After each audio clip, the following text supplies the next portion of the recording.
Who's actually going to benefit from an articulated hose air extractor, and who can safely skip it?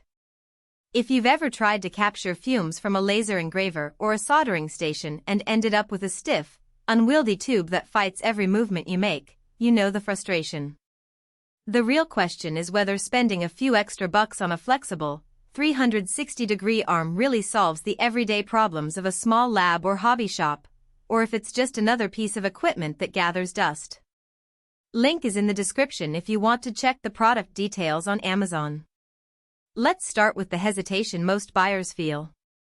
In a typical makerspace, you have a laser cutter on one side of the bench, a soldering iron on another, and maybe a little welding torch tucked in a corner.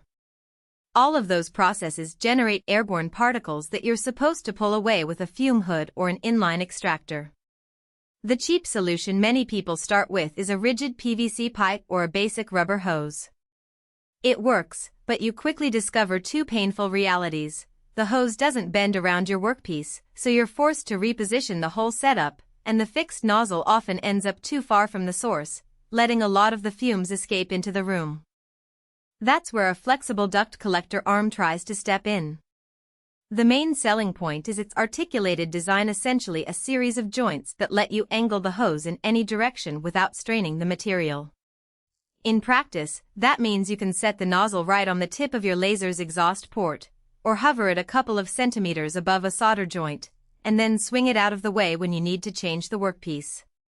The detachable nozzle adds a tiny bit of versatility. You can swap it for a narrower tip if you're dealing with a very tight spot, or leave it broader for a larger exhaust area.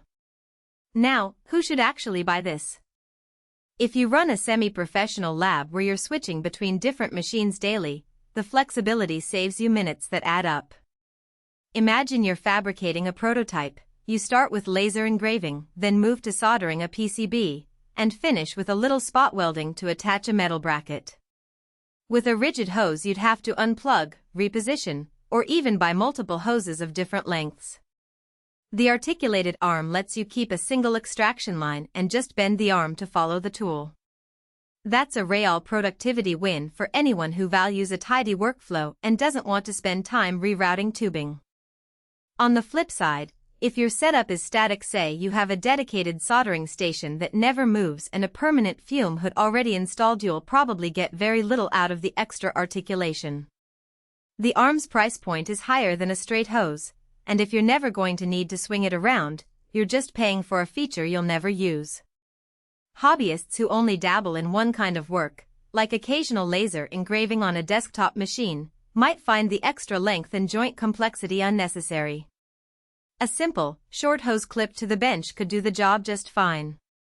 Let's talk about practical strengths. First, the 360-degree flexibility really shines when you have a cramped bench. One of the reviewers I read mentioned that the arm can be folded back on itself, allowing the hose to sit flat against the work surface without bulging.